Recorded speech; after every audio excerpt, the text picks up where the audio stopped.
Okay, my colleague Herb Hovenkamp is going to moderate this session.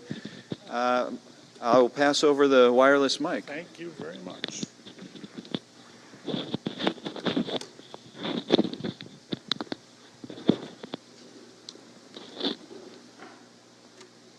Okay, hi. I'm Herb Hovenkamp. I teach here at the law school and at Wharton, mainly in antitrust. And I'm delighted to bring this group of people today. We've got Professor Aviv Nevo, the second person for me in the panel. He's the Jerry A. Weiss and Lydia Bravo Weiss University Pick Professor who teaches economics at the Wharton School, former Chief Economist of the Antitrust Division. And then just beyond him is Willard Tom, who's a partner at Morgan, Lewis, and Bockius. He was former General Counsel of the Federal Trade Commission, former Deputy Director of the Bureau of Competition at the FTC, and very heavily involved in the drafting of the IP licensing guidelines, which are jointly issued by the Department of Justice and the Federal Trade Commission. And then at the far end is Henry Wixon, the Chief Economist of NIST, the National Institute for Standards and Technology, which is part of the United States Department of Commerce. And then finally at this end, Kirti Gupta, who is Senior Director of Economic Strategy at Qualcomm. Now this panel is going to range a little bit beyond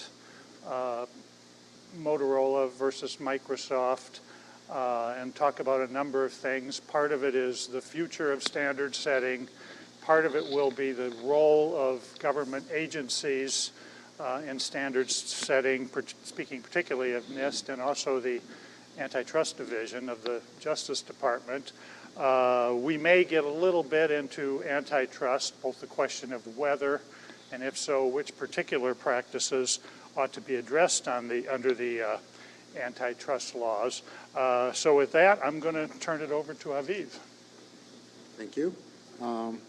So I didn't prepare slides, partly because I wanted the flexibility to change what I have to say kind of on the go, and partly because I'm lazy. But let's go with the first reason. So the title of this session, I believe, is Emerging Legal and Business Issues in Standard and Essential Patents. So I'm not a lawyer. I don't play one on TV either. My last business endeavor was when I was 9 years old, and Herb, you'd like this, had a vast cucumber selling business in Kalamazoo, Michigan. Oh my gosh. Herb and I discovered a common background in Michigan. Kalamazoo in our background. So I guess I'm not a lawyer, not a business person, I'm done, you know, if we're talking about business and or legal and business issues. Emerging, yeah, maybe. I don't think it's the emerging lawyer or the emerging business person in me. I am an economist, however, so let me add economics to the title and say economic, legal, business, and economic issues in standard and essential patent. So what are the economic issues that we'd like to talk about? Well, there's several that I can talk about, none of them having to do with criticizing Judge Robart. So I'm not going to be one of those economists that have anything to criticize. Actually, quite the opposite. I think I agree with many of the points that that you've made earlier in your speech. So what am I going to talk about? I'm going to try to talk about two issues. Probably going to run out of time, so I'm going to briefly talk about the second one. So the first is really the role of antitrust agencies in standard and essential patents. How much should they be involved, if at all? Have they done good or not? Kind of that role of issues. I'll talk about that. And then second, I'll talk a little bit about something that was touched upon by the first panel, which is really what's the royalty base or what's the right level at which to apply royalties. And I'll touch about it a little bit. It was discussed somewhat. I'll just kind of briefly touch on some of the economic issues and kind of throw them out there, and probably most of them are going to be left out later for discussion if anyone bites in.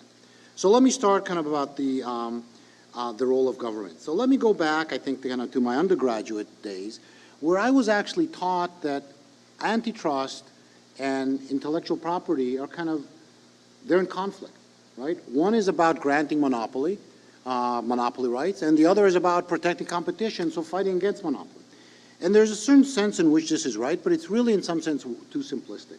Okay, both IP policy and antitrust policy are really about preserving competition, preserving the incentives for innovation, which is really what, in some sense, competition policy is about.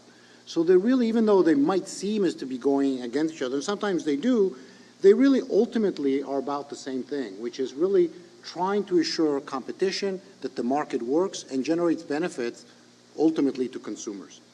So again, while there are conflicts, they really do share a lot of the same goals. And this is especially true, I would say, in the modern economy because of two things. One is innovation is key. That's what's really driving growth in the long run. And that's what we have to remember. It's not about, short term, do you have this, do you have that? It's really about the innovation. If we take innovation away, we're not going to see growth. Maybe not immediately, but ultimately, that's that's the driving engine. So that's one. The other is the fact that coordination was always beneficial, but extremely beneficial now. Okay, think of what our cell phones would be if basically, Apple would have one standard, Samsung would have another. Who knows how many other standards would be out there, right? I mean, think back to the, videotapes, right? The Beta, the VHS. I mean, the world. I mean, eventually that got sorted out, but you could imagine, the world would be in a much worse place, and we wouldn't have, 4G talking about 5G, Internet of Things, and all these things that are coming, unless we had a common standard and a common way to get data, not just here, but right, I can, use my phone here, I can use it at home, I can use it when I go to San Francisco, but I can also use it when I go to London or to Seoul, right? It's having that, and that only really comes through coordination, and that's a huge benefit. We have to kind of remember that. So the second reason is, is particularly important as to why why having standards setting in organizations or standard developing organizations is very important. We have to keep that in mind, and we have to keep in mind that we really want to encourage these activities. On the other hand, this is from the antitrust point of view, these are competitors getting together in a room and talking. And to the extent that we think of what's kind of the cardinal sin of antitrust, it is about competitors. Usually talk about smoky rooms. These don't have to be smoky rooms, but getting together and talking. Okay, so very careful. There's enough lawyers in the room to make sure you're not discussing prices, but at the same time, the principle of having competitors get in the room and talking is something that we should be concerned about. And I think that's the reason that antitrust agencies should be paying attention to what's going on in these rooms, right? Careful attention. But there's a very big difference between monitoring, looking at what's happening, making sure that, certain boundaries are not crossed, and being very actively involved in kind of the micromanagement of this. So it's a very fine line of where do you, monitor and make sure things are going right or things are not going wrong, I should say. Maybe that's kind of what we should, versus being very active in trying to kind of micromanage and get kind of in the involvement of it. In my view, the DOJ has actually done a pretty good job at kind of finding that right balance. Especially kind of my view in the second, the second term of the Obama administration. Disclaimer, I was at the DOJ at that time, so, take that with whatever grain of salt, although I was there for about half the time, not all of it, so not completely my time. I'm not sure that the FTC, the FTC has been a little bit more active on this, so I'm not sure I would actually say the same about their policy. The one issue, though, that I think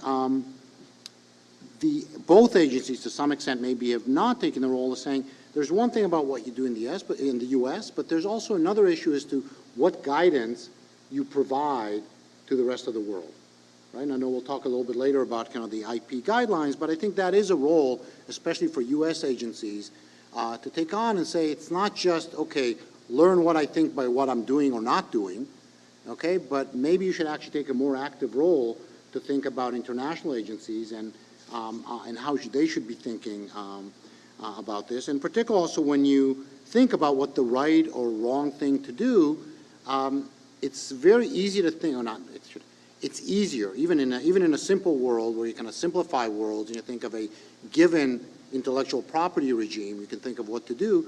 But what do you think about a world where you're faced of a lot of different regimes? I think there was some discussion of it early on of sort of saying you're now setting a global policy and maybe you'll be subject, I think the example was IP or patent law in Ethiopia. Okay? How do you think of kind of that world? How do you protect against it? What should you be thinking about. And this leads me to sort of a point of, I think it should be clear, but it seems to me more and more agencies, maybe less so in the U.S., but internationally, are kind of either forgetting or maybe have not really kind of bought onto this principle, is that regulation in general, and definitely not in antitrust, definitely not in this market, it's not always more is better. And then it's just a question of how can we find a way to do more? How would courts let us do more? Okay? Regulation can and does do harm. Okay, so you do have to find what is the right balance, and the right balance in terms of balancing the incentives kind of on both sides of the market, and it is something that, I'm sure we'll talk about later. And this is especially true in innovative markets where things actually seem to be working quite well. So, we talked about cell phones, I think that was mentioned earlier. Think about the cell phone industry. I mean, it really is one of the most innovative industries ever. Okay, I mean, think in any sort of economic measure in terms of prices, kind of at all levels, adoption of cell phones. I mean, is there been ever technology that's been adopted so fast? Usage? I mean, can you imagine our lives or our kids' lives without cell phones? Okay? Although you might say, well, we prefer they wouldn't have them, but let's not go there, please. Okay? But just think of how essential, what a big part it is of our world. Think of, how fast the innovation has been in cell phone in terms of speeds. Okay? And you might say, well, if there wouldn't been all these bad things happening, things would have been even faster. Really? I mean, maybe, but, it's a pure scientific matter. Maybe I can't say that they would have been faster, but how much faster could they have been? Okay? On the other hand, what is the harm that regulation can do in terms of the downside? There's a huge downside, and in my view, maybe none or very little upside in terms of how much more you can improve things. Again, just think of speed that we're getting on wireless technology versus what you would get, in kind of, I know it's Philly, so we're not supposed to say bad things about Comcast, okay? But think of, the speed of Comcast, okay? How much it's improved, the speed of the Comcast or whatever internet service provider you have at home, right? How much that's improved or how little that's improved compared to the cell phone speeds that they've gone, the innovation that's gone there.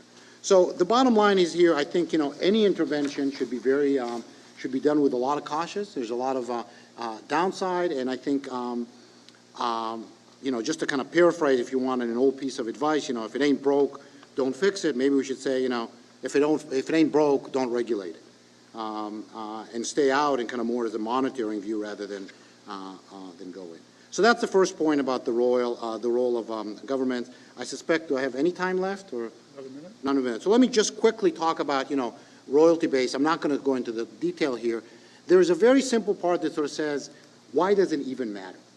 Okay, if you take 10% of 100, right? If you say instead of taking the 100 as a base, I want to take 10 as a base, and you say, well, it's 100% of 10, right? There's a certain sense of just simple math doesn't really matter. It does matter because you could say, oh, you can't take 100% of a price of a product. At least, juries would never award that. So there's a little bit of a issue there, but it's really, in some sense, for me as an economist, it's not of real substance. It's really more about the gaming, thinking towards the bargain. On the other hand, there are real issues when we think about the royalty. So let me just list them and then stop there, and we can pick up later. One is some of the real issues that there are, as already kind of discussed earlier, the licensing is not of a patent by patent base. It's really of a portfolio. And a portfolio might actually be practiced at different levels. Some of it could be at a component level, some could be at a higher level. So it's really not, do you do the licensing at a component level versus, let's say, a whole device level, but it's really, do you do it at a device level, at a kind of overall the end product, or do you do it at kind of multiple levels, right? And if you do it at multiple levels, as much as a mess as we have now, and you heard some of these negotiations early on, kind of how complex they might be, it's going to get even more complicated. Because not only is there going to be more of them, it just has the incentives. Everyone has the incentive to say, no, I'm not practicing on it, this guy's practicing on it. And that guy says, no, I'm not practicing on it, this guy's practicing on it. So just the complexity and the transaction costs that are involved, are going to make a messy situation even messier. There's a few other reasons why you might actually want to go kind of at the higher product level, but let me stop here, and I'm happy to kind of elaborate on more later in response to questions. Thank you.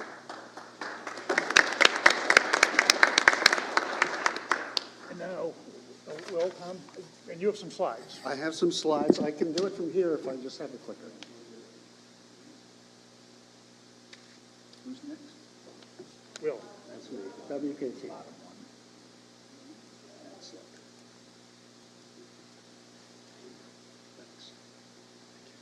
So I can't really say that I'm less lazy than Aviv.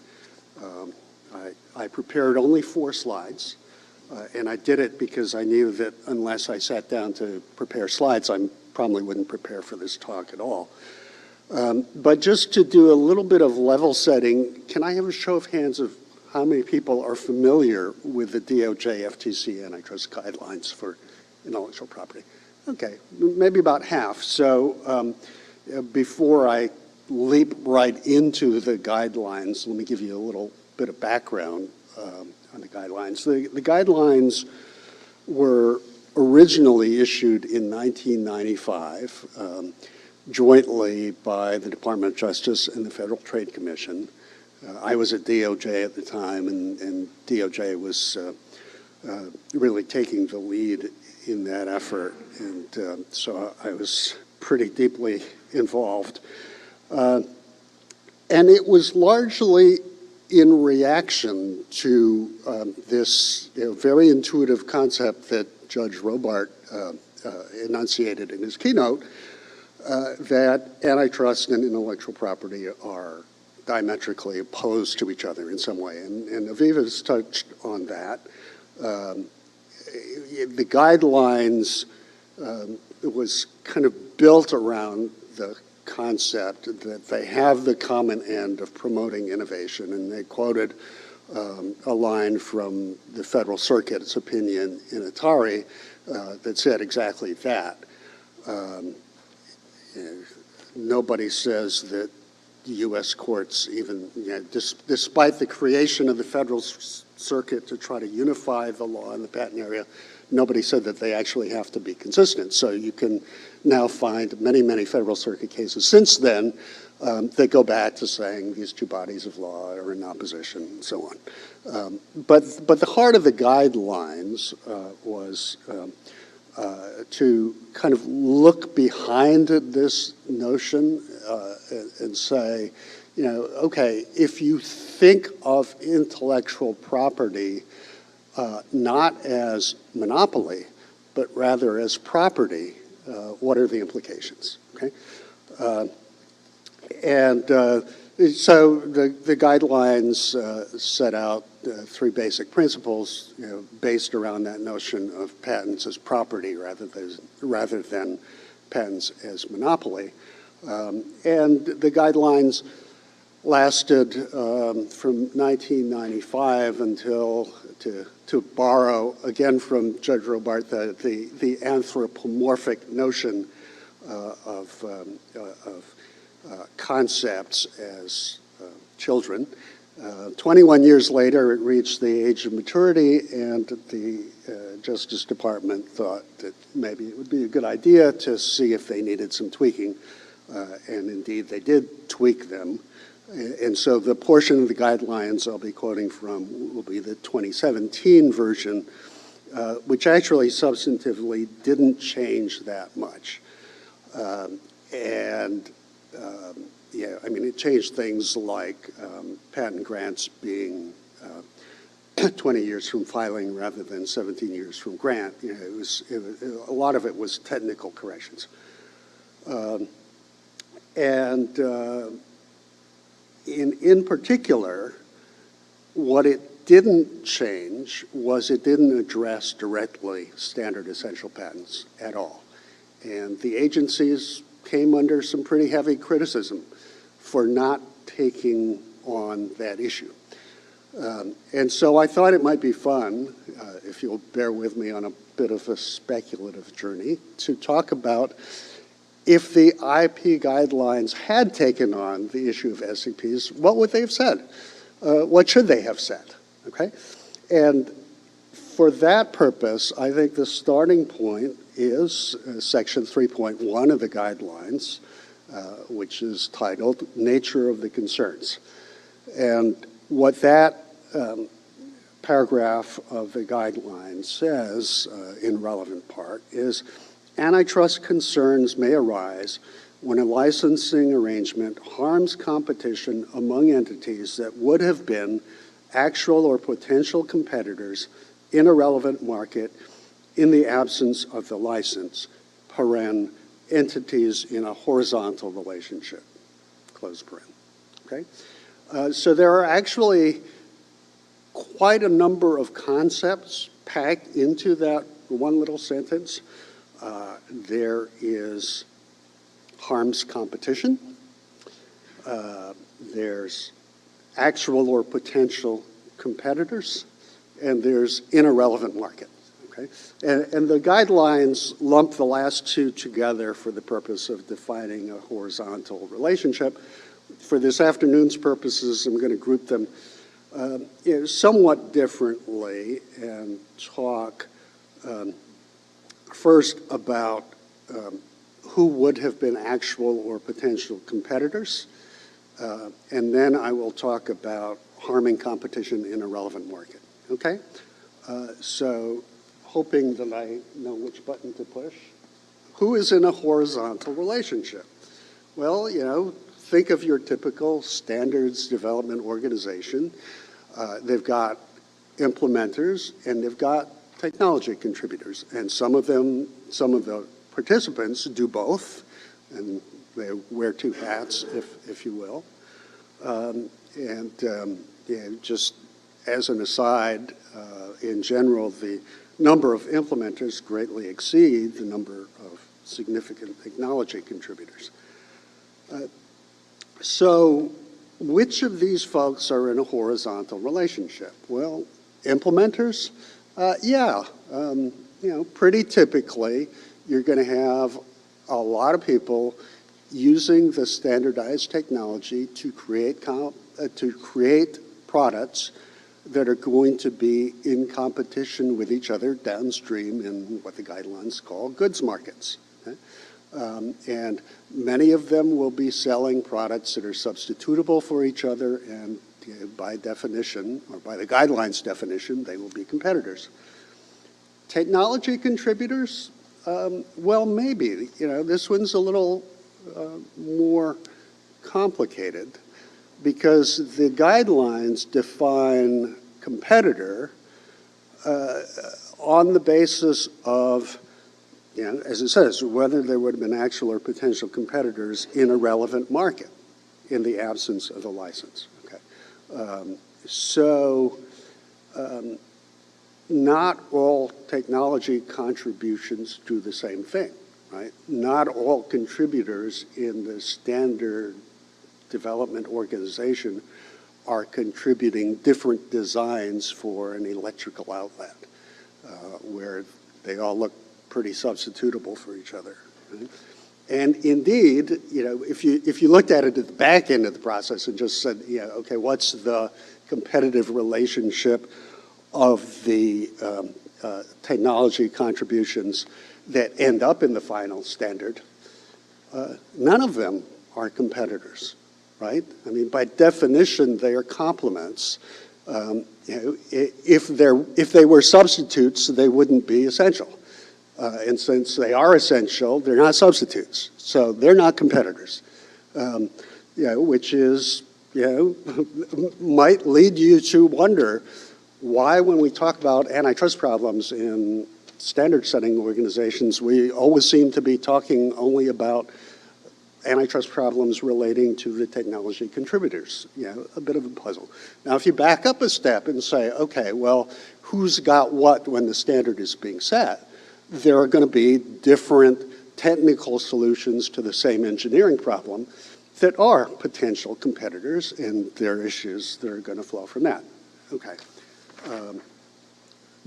I only have 4 slides, but I'm going to run out of time very quickly. So let me go on to the next slide. Goods markets, I'll touch on just very lightly. These are the same kinds of competitive issues that you find in any kind of goods markets, whether it's standardized technology or not. It's things like price fixing and market division in the products you're selling downstream. Sometimes there are vertical raising rivals cost theories involving raising the price of an input in order to gain power over price in the output. These kinds of issues are not different in this context than in any other. And indeed, one of the points of the guidelines was that for antitrust purposes, intellectual property is like any other form of property. Okay, technology markets, this is where most of the action is. There could be issues involving the restraint of horizontal competition among implementers. They could be implementers upstream in the sense that they are buyers of technology, they're potential licensees of technology. And if they all got together and agreed, we won't pay more than X for a particular contribution or patent portfolio, that would be a buyer's cartel, right? And there would be issues to deal with there. And so, that's one of the key concerns from an antitrust point of view in standards development organizations. Then there are potential issues with respect to the technology contributors to the extent that they are in competition with each other. There are some nuances that I'd love to get into with respect to some of the so-called innovation market or R&D market cases that the agencies have brought, or at least described as innovation cases. But in the interest of time, let me move on to my last slide, which is where I think a lot of the interesting issues are. Most of the time when people talk about patent holdup and patent holdout, they have in mind a fairly simple one-shot game. And to the extent that they're focusing on restraint of competition at the technology contributor level, they are mainly talking about a patent holder that gains market power by virtue of being included in the standard and not by virtue of the value of the technology, and then ex post, after the standard is set, demands an unreasonable royalty because it is so difficult to switch out from implementing the standard if you, the implementer, have invested a lot of money in conforming to the standard. And that's fine in a one-shot game. And in the simple illustration of different forms of electrical outlets, you can see why people could argue that most of the value comes from being included in the standard rather than the value of the technology. I think when you talk about the kinds of markets that Aviv was just talking about, it's not quite so simple. And there's one technology contributor, Qualcomm, that has invested more than $47 billion in developing a wide variety of engineering solutions to some really difficult problems. If you think about why we're talking about 1 gigabit speeds these days, unimaginable even a few years ago, it's not quite like the arbitrary shape of the plug.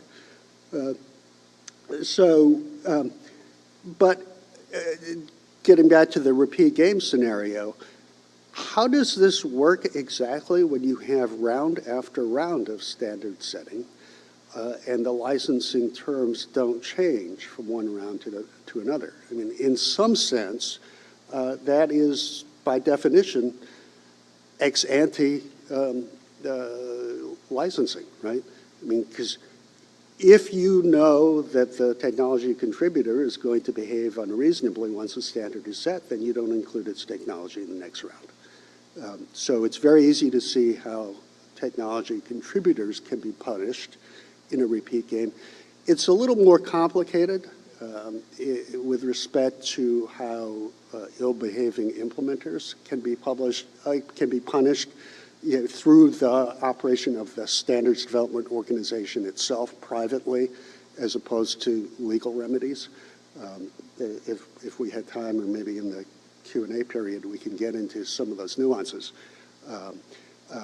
But I think, at least for the technology contributors, the path to private remedies and just the natural workings of the marketplace solving the problem is reasonably straightforward. So, Thank you. And now we'll hear from Henry Wixon, Chief Counsel of NIST, and he has a set of slides. Can you just pass the remote yes. on? Did you want to stand up, Henry? Very good. Well, thank you very much. I want to thank Herb, first of all, his introduction there, elevating me to the role of Chief Economist at NIST, which you'll very soon realize from my remarks has absolutely no basis in fact. I am a mere Chief Counsel at NIST, part of the Office of the General Counsel. And I want to say on behalf of my colleagues from NIST who are here today, I think we have Gordon Gilverin here with us, who's the Director of the NIST Standards Coordination Office, as well as Ajit Jilabhenkatesa, who is a Senior Policy Advisor to NIST, and Pat Harris from Standards Coordination Office. How delighted we all are to be here today to participate in this program and the work that, with respect to the work that's going on here at the University of Pennsylvania Law School to develop curricula for standards, which is so important. I think it's reflected to some extent in the discussion that we've had so far, that there is an awful lot that goes on in standards development, and it's a little bit of a black box to most normal people. People who are reasonable don't get involved in it too much. But it is an interesting process. What I'd like to do today is just say a few words about NIST and the federal role in standards development, because again, it's something that most people don't spend a lot of time thinking about, and we do have a little bit of a role here. So the primary statute that governs federal participation in standards development in this country is the National Technology Transfer and Advancement Act, and then there is an OMB circular that assists agencies and provides guidance to them in doing that. And agencies also have their own specific rules and laws and regulations and policies. So in a nutshell, what the NTTAA requires of federal agencies is that they must look to the private sector for standards in order to fulfill their mission. This is a response in part to the fact that government unique standards typically aren't all that effective and don't allow agencies to realize the most economically efficient results of those agencies that are procuring products, for example, or services. And so the NTTAA created a presumption that agencies should look to the voluntary consensus standards process and the voluntary standards in order to for standards to develop to use for products that they are trying to acquire, and also to the extent that agencies incorporate the standards by reference into regulation, which is actually one of the major things that federal agencies do. It also requires agencies to consult with the private sector bodies, private standard setting bodies, and to participate in the process. And in order to keep track of agencies' compliance with these guidelines and policies, it requires agencies to report annually on their use of voluntary standards and report on the use of government unique standards. And it permits the use of government unique standards under certain circumstances, but it is an exception fundamentally rather than the rule. And I don't want to spend too much time on A119, but it is an important circular. It establishes policies on use and development of voluntary consensus standards, and particularly on conformity assessment activities. And again, with a premise that to the extent that agencies can do so, they should look to the private sector for conformity assessment. Conformity assessment is the sort of the back end of the voluntary standards development process, or the standards development process generally. It is where one assures that the product or service one is acquiring conforms to the standards been articulated. And it's very, very important in international commerce and domestic commerce to be able to rely on that. So the goals of the legislation and the policy are to reduce costs basically to agencies, promote efficiency and economic competition through harmonization, further reliance on the private sector to supply government needs, and enhance collaboration with the private sector on standards serving national needs. NIST has a specific role under the NTTAA as well, which is rather unique, and one of the things I didn't say about NIST is it is a non-regulatory research and development agency, so we are not a competition agency, and we don't play one on TV. But NIST has been directed under the NTTAA to coordinate the activities of other federal agencies across the federal enterprise in satisfying their obligations under the NTTAA to use voluntary consensus standards or voluntary standards to the extent that they can, and to help them to do that, help them participate, and provide assistance to agencies in coordinating their use of voluntary standards. So NIST very actively involved working with federal agencies across the government on standards development as well as on conformity assessment. So yeah, sort of just by way of introduction, one of NIST's, I think the fundamental aspect of NIST perspective on this is that we are interested at the bottom in the health of the voluntary consensus standards process. And we need to keep in mind as we talk about things like grand licensing and all of the possibilities of a heavy hand by the government in trying to direct how that works, a couple of important aspects to that. One of which is that it's a voluntary consensus standards process. I think a lot of times regulators, including some of our competition regulator colleagues, lose sight of the fact that voluntary consensus standards developers, SSOs and others, standards developing organizations and standard setting organizations, cannot compel their members to do anything that their members don't want to do. And lots of times when you get involved in the conversation like the one we're having today, where you're talking about competition law, you will hear colleagues of mine say, oh, well, the standard setting organization should obligate so-and-so to do such and such.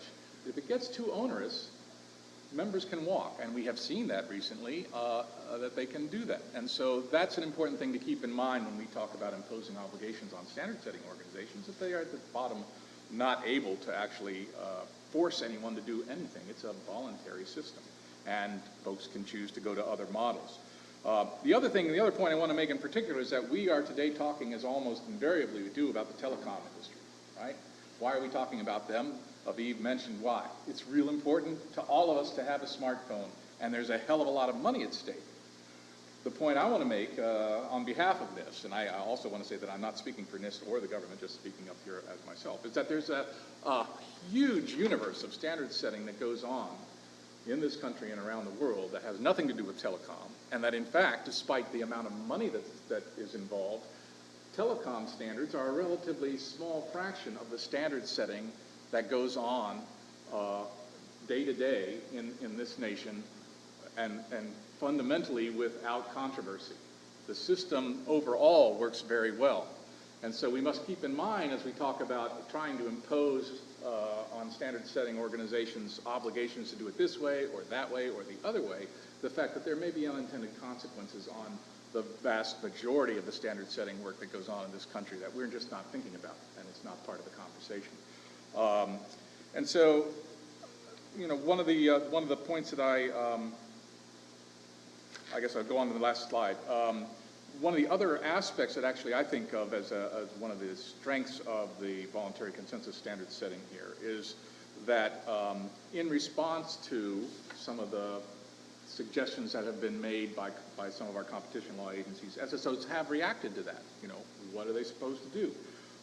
And we have a federated system, and we have the ability, and this echoes to some extent comments that were made earlier, we have the ability for different standard setting organizations to try different ways to address some of the concerns that are expressed, and they are interested in doing that. And it's possible that we will have different solutions by different standard setting organizations. We've seen some controversial ones. IEEE is the one that we talk about most of the time. And some of these approaches will work and some of them will not work, and that's fine. We have a system that is strong enough to allow that. It's allowed different organizations to try different solutions. And so in that respect, to the extent that we think that we should here talk about a one-size-fits-all solution for standard setting to address a particular problem in a particular distinct industry sector, we need to be very thoughtful before we take those kinds of steps. And we also need to consider whether, in fact, there is, if we're talking in the antitrust context, whether, in fact, we actually have a distortion of competition that would justify taking such a step. Our system is, as I say, I've said it over and over again, it's a voluntary system. It is relatively unique in the world. Yet we believe that it achieves the best results and the best technical standards because it is an industry-led system. And so that is fundamentally the way we do it. Other countries, other regions of the world have top-down government-led standards, which I think we generally, certainly NIST thinks are a less effective way of achieving the best standard to come up with the best solution to a technical problem. And so we must keep in mind as we think about these things that the health of the overarching system is of importance, is worth considering. And so we should be circumspect. And with that, I will end my remarks, and thank you very much. Thank you. And finally, Kirti Gupta, you understand? I think so, because I'll be able to drive easier.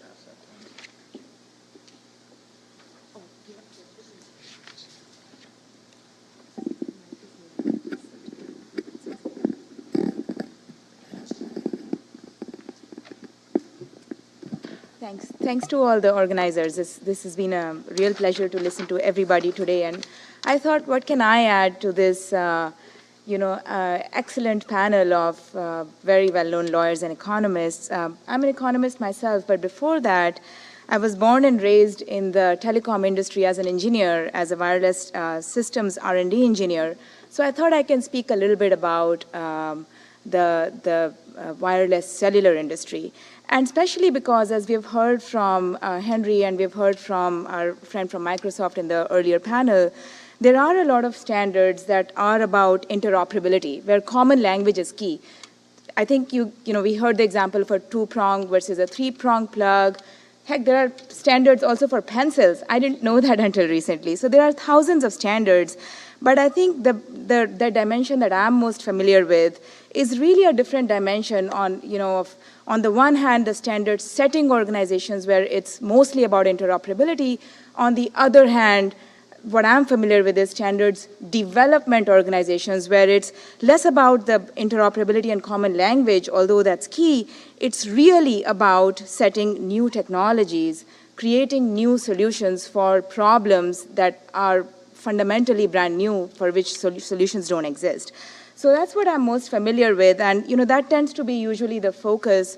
Wireless cellular standards usually tend to be the focus of conversations around standards and standard essential patents, and why not? They are the most commercially successful, as Aviv and Henry have alluded to. So I thought I'll start with a chart of a world map, right? This is the world map of the population of the world as it stood in 2016 and subscribers. And you can see that in most regions and in total, there are more mobile subscribers today than people in the world. And that's growing really fast. And it's just to say that any policies we think about for IP or for antitrust has not only implications in the United States, but in the rest of the world as well. So our tone matters, to Aviv's point earlier. So wireless standards, why have they been so enormously successful? It's, I just wanted to walk you through the technology behind the generations that we all use and know and love. 1G, 2G, 3G, 4G, 5G. I'm sure you've heard the monikers before, but I just want to impress a couple of things that I've learned as an engineer and I think are relevant in the policy and a legal economic type of dialogue.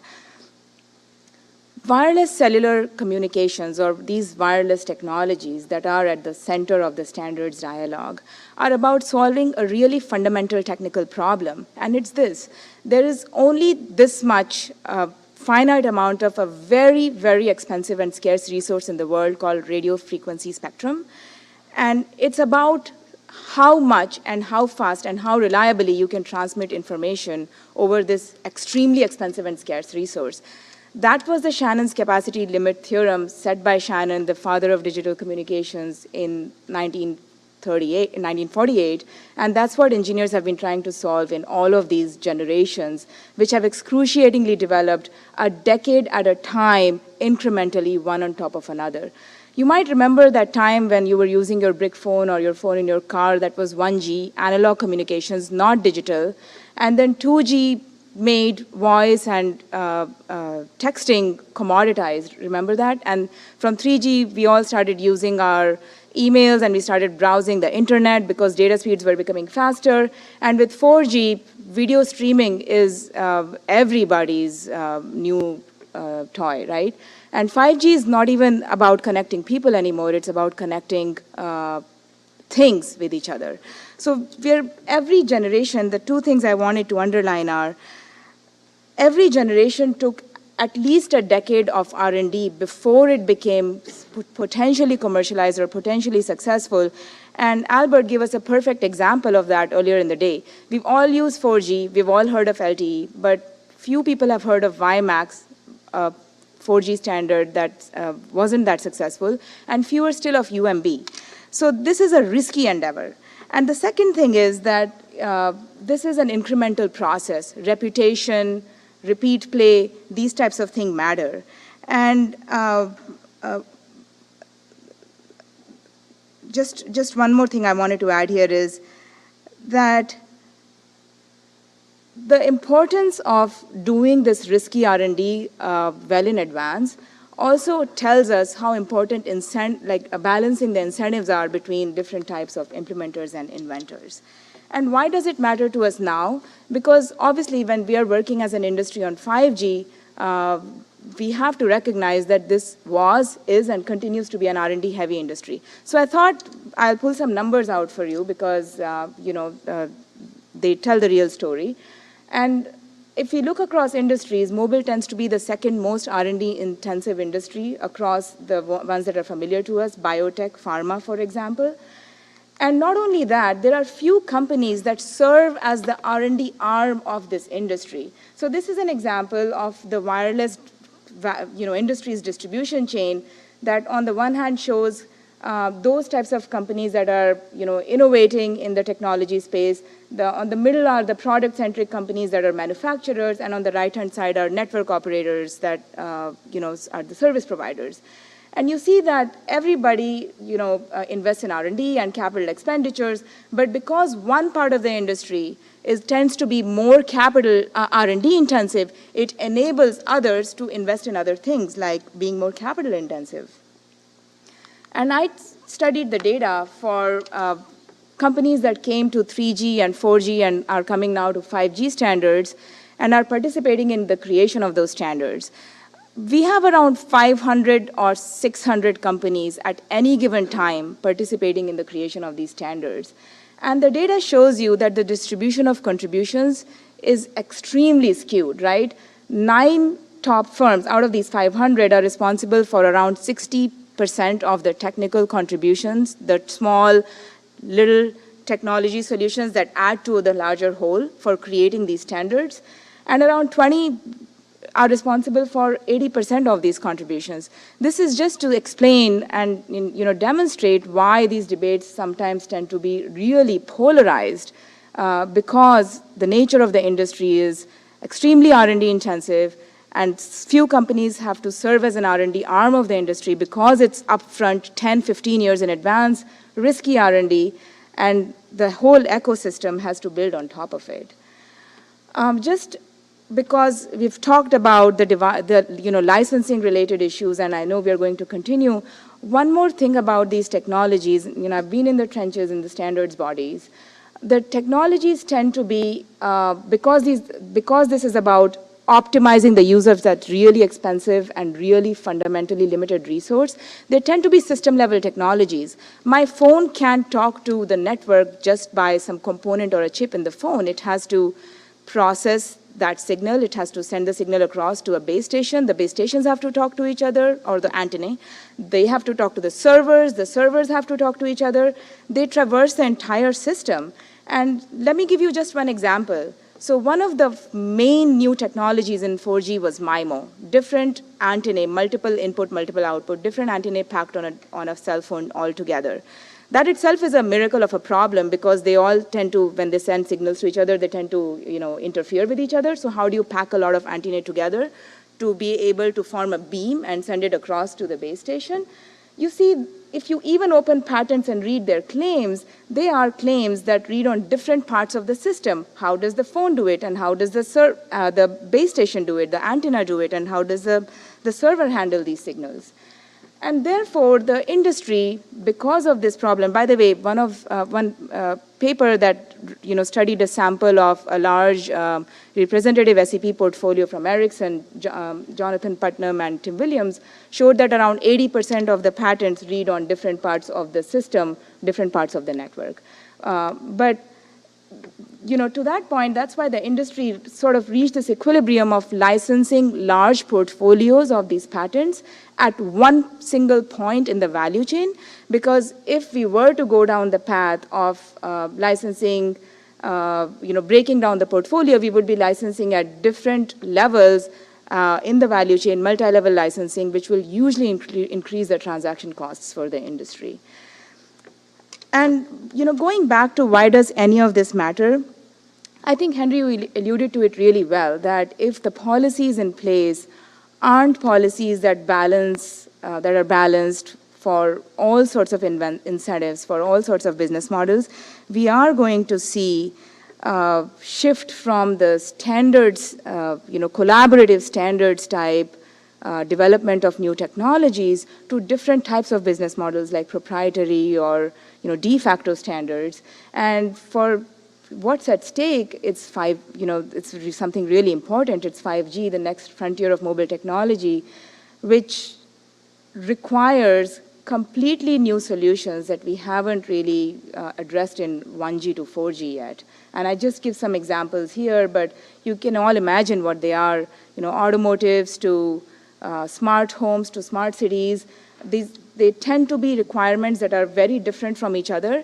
On the one hand, I have to be able to allow very, very fast data access. And on the other hand, if your sensor trips, then your signal, even if it's a short, bursty, one-time signal, it has to go and make its way to the destination point really, really fast, really, really quickly. Very different types of requirements need to fit in 5G. So that's just some examples that I hope can facilitate our further discussion today. Thanks.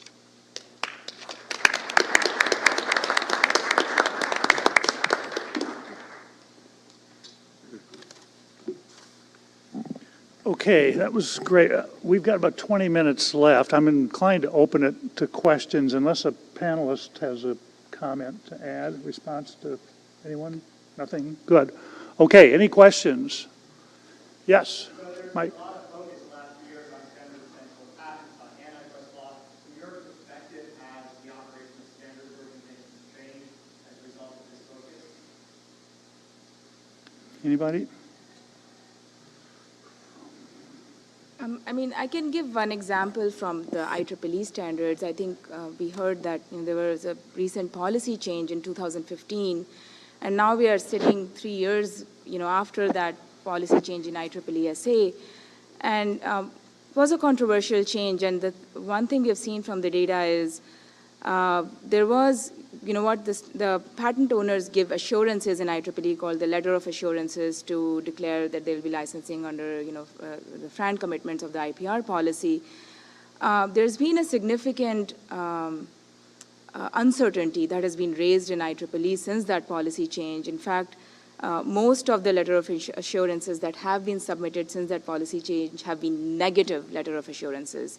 It's unprecedented that licensors submitted letters saying that they will not be licensing under these new policy terms.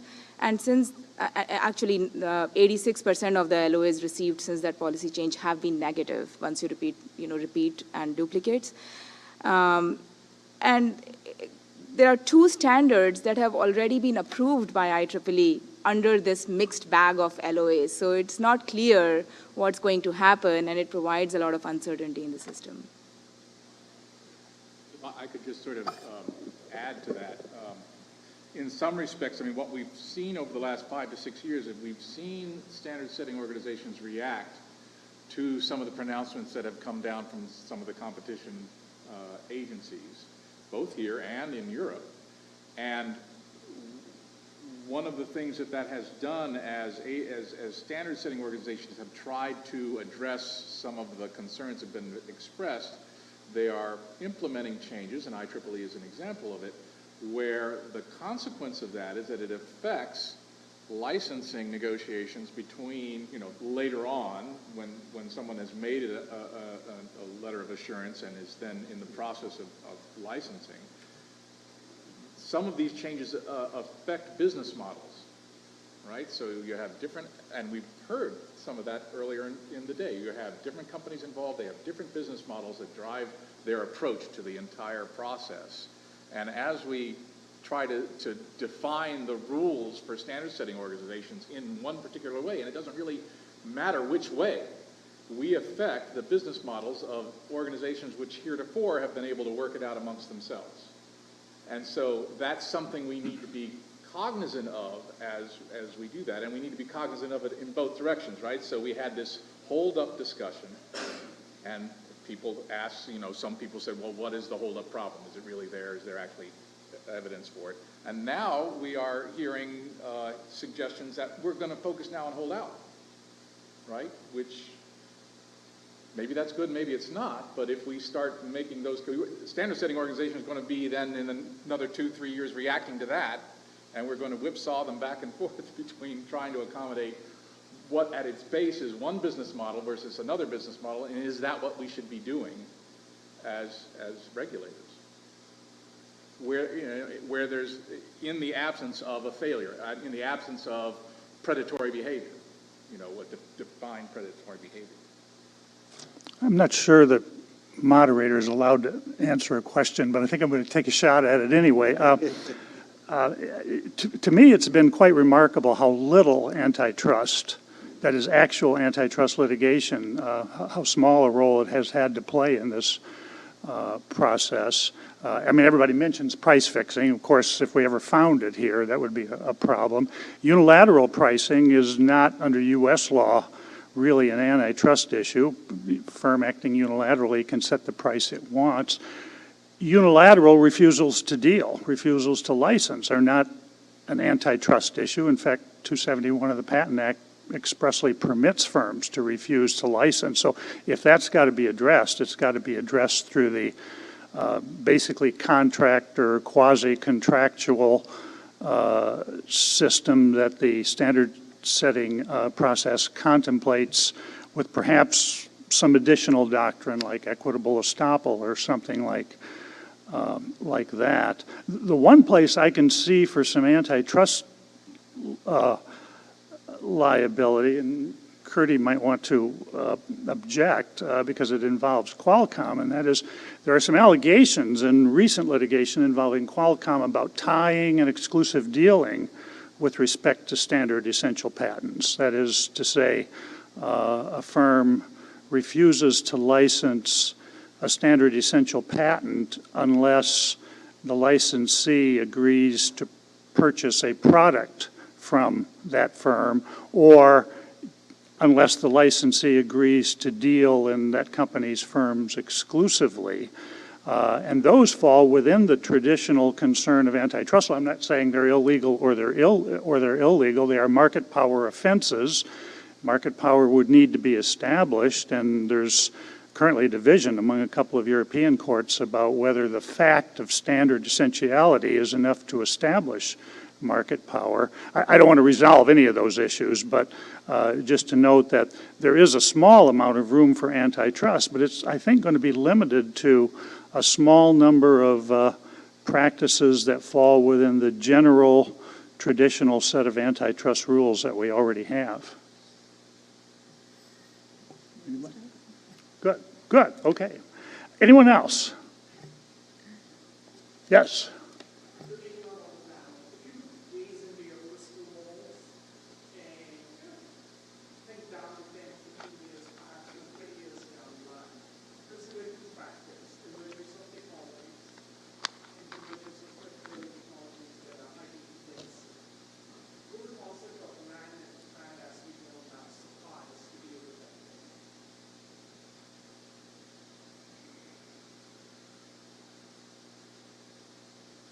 Well, that one's for you, I think. It looks like you've stumped the panel. So flesh out a little bit what you mean. Give me a hypothetical. How right?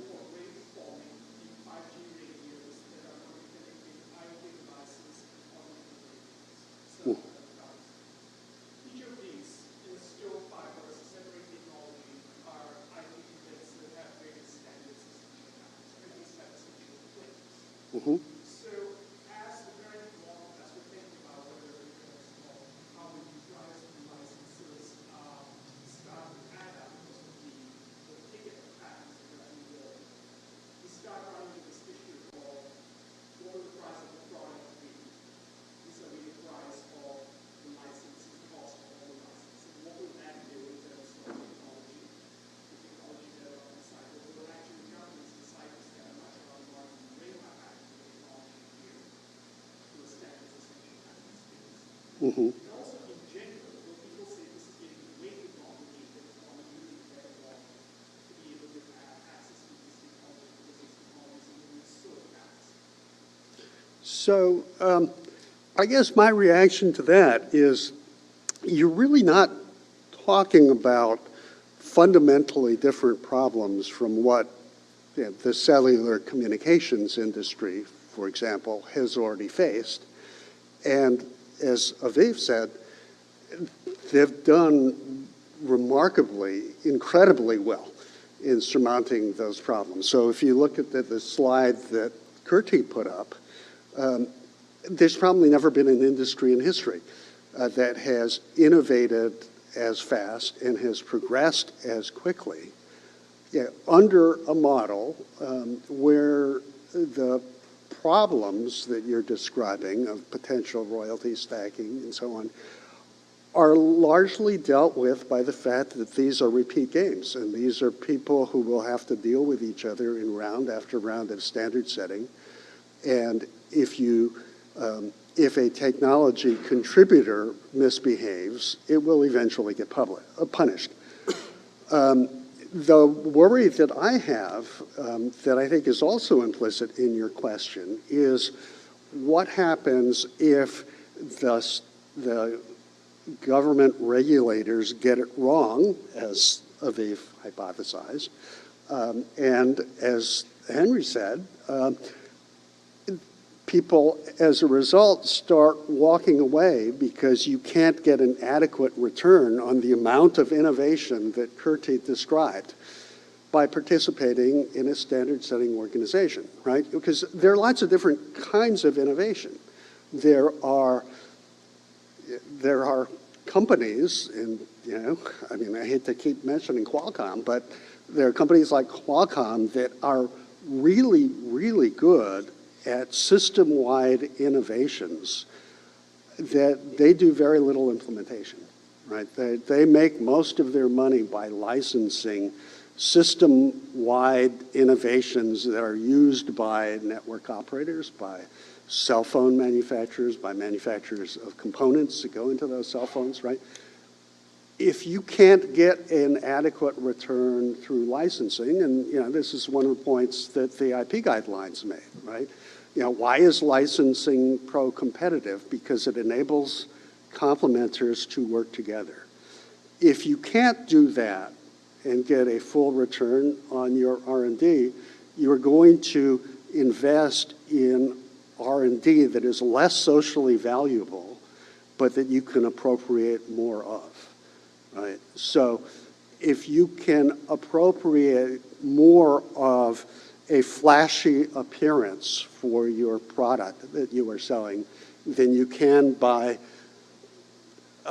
increasing the speed of a network by an order of magnitude, then you'll invest in making, fancier cases for your device. Is society going to be better off as a result? I don't think so.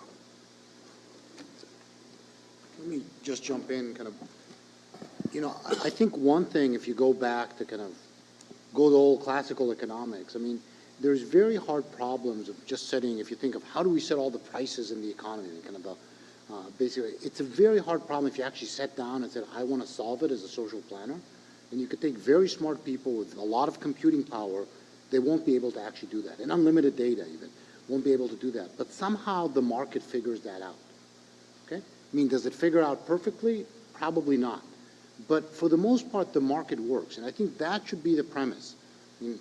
And I think we should bring that same premise here in the sense of, you know, will it be FRAND? Will it be something else? I'm not sure. I can tell you actually a funny story about looking into kind of our future predictions. In 1998, I had a good friend of mine. I was living in Berkeley. I had a good friend of mine out for a barbecue. And he just finished his MBA at INSEAD and had a startup. And I asked him, you know, well, what do you do? And he said, I create value added in the cellular phone industry. I looked at him and said, enough with that MBA crap. What do you actually do? He says, well, and this is 1988. Remember, we had the little, you know, screens about, you know, the size of, you know, your watch. I create games for the cellular phone industry. I looked at him and said, what are you, nuts? Who in their right mind would, A, want to own a cell phone and play on it? Okay? He sold his startup about a year later for only $1 million. He should have hung on, maybe would have made a lot more. But it just shows you a little bit of our ability to predict these things. So, you know, 15 years in the future, who knows what it would be? But I think the key is we want to let the market, work. And I think as regulators, you know, we should kind of make sure that things don't go too much out of bounds in either direction. But I don't think that we should actually try to sort of say we can pick the winners and losers because we can't. Okay? Just like I failed miserably in 1998, if you ask me to do it again, I will fail miserably again. So I'm going to refuse to do it. And I think, you know, that's what we should do. We should let the market work within bounds. Obviously not get, you know, things out of extreme, but that's, I think, what should be the role. Rather than trying to say, do I know this will work or that will work? I don't know. But the market's going to figure it out. Still have room for another question or two. Yes, in the back.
So I think I would take issue with your reading of Lexmark.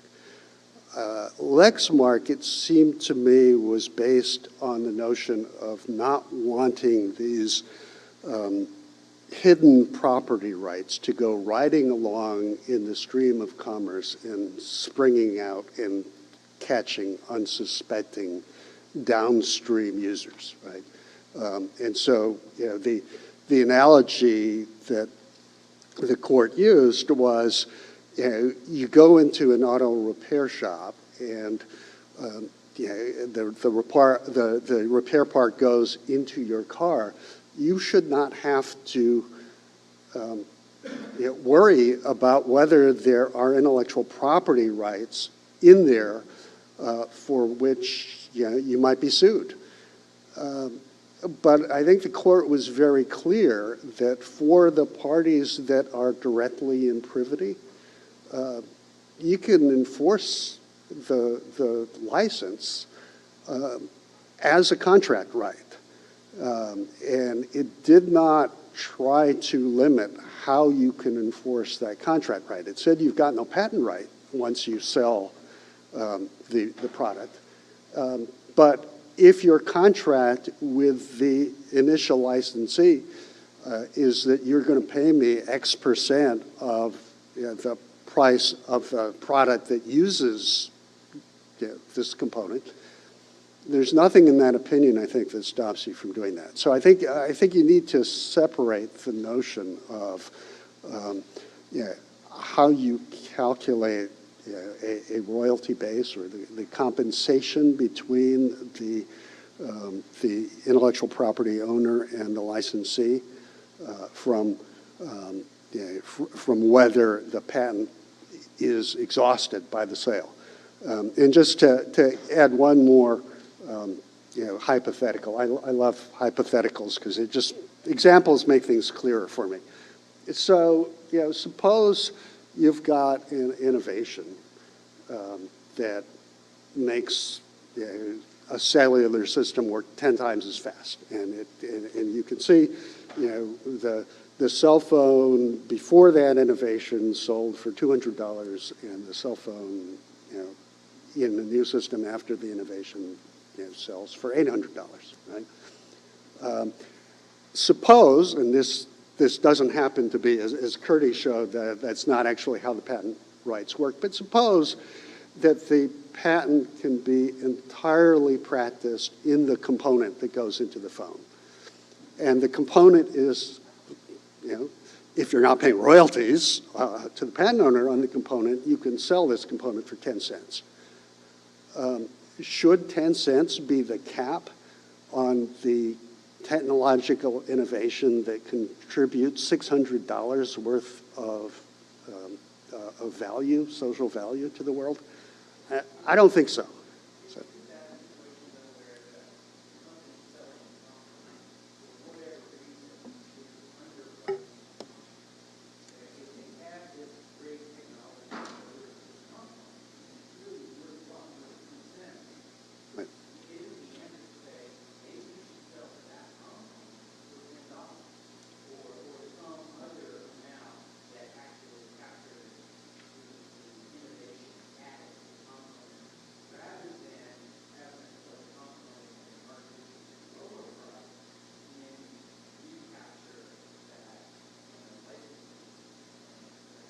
Oh, yeah. I mean, certainly as a theoretical matter. I think as a there are two practical answers to that. One is that as a practical matter, the people who argue SSPPU are usually arguing it as a defense and claiming that they can't be charged more than, X% of 10 cents for patent infringement. Okay. And I think the second and more important practical answer is the one that Aviv and Kirti talked about earlier in the panel, is that most of these times the innovation is not entirely practiced in the component. You're talking about system level patents, and if you prevented this device level licensing, the result will be multi-level licensing, not component level licensing. And then you would have the device maker saying, oh no, the component manufacturer should be paying. And the component manufacturer will say, oh no, the device maker will be saying.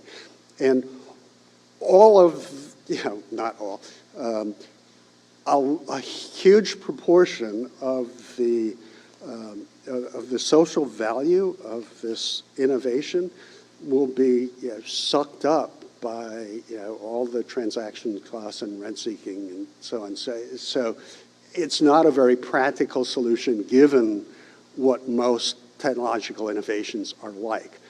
But I agree with you. In theory, if it were all in the component and you priced the component in a way that reflected all of the patents being practiced by it, yeah, sure. I mean, it's like Aviv said, a different percentage of a different royalty base could mathematically yield you the same result. But given the practical concerns, what's wrong with what we got? Okay, with that, I think we are finished. Like a hand for the panel. Thank you.